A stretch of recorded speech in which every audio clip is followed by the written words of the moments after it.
look over here, there's a really interesting spot where we can see where hippo have crossed over here during the night.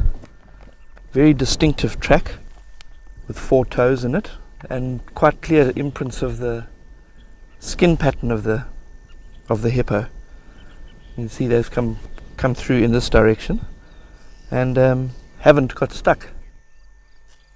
Quite a pretty track to look at. Over here is a very nice descriptive hole where elephant have crossed over this mud a while ago, because you'll see it's all cracked and dried now. But look how deep that hole is. A couple of feet.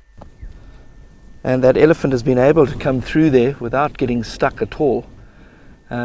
Interesting thing with the elephant is as they put their feet down and onto their weight onto that, the sole of the foot spreads out and increases the surface area of the footprint.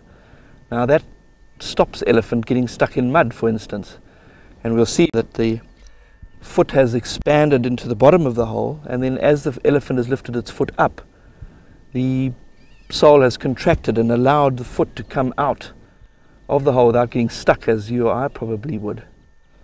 And then it's carried on its way without putting 3 or 4 tons of bodies getting stuck in the mud.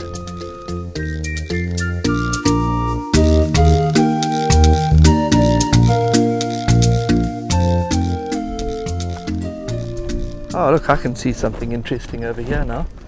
Have a look, this white pile here. We found some hyena dung. Now why do we know it's hyena dung? It's because it's white. And it's white because of the fact that hyena eat so much bone in their diet, being scavengers largely. So there's a tremendous amount of bone in their diet, and this is how it comes out. When fresh, the dung is dark, and it'll have some hair and stuff in it. Oh, I wonder if we can find out what this has been eating. I think it's buffalo. But really, I'm just kidding. We're not going to know really what it tastes like, or I'm not going to know what it was if I taste it.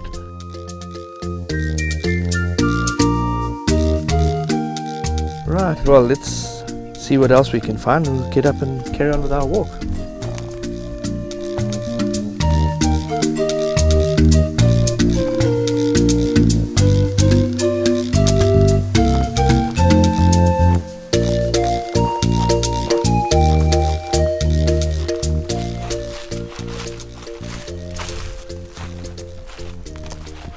Oh wow, look what we found here.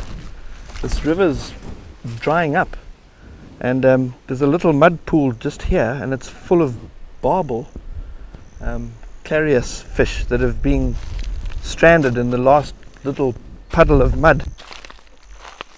Normally get eaten by marabous, of which I'm sure this feather in my hand is. But I can see 1, 2, 3, 4, 5, 6, possibly 7.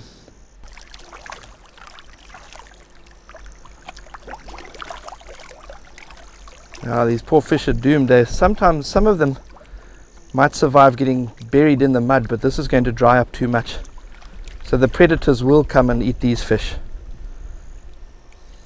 These fish are able to survive in the mud like this because they have almost a lung system. They're able to absorb oxygen from the air as opposed to in the water like normal fish, which is why these are alive in this soup and any other scaly fish is not.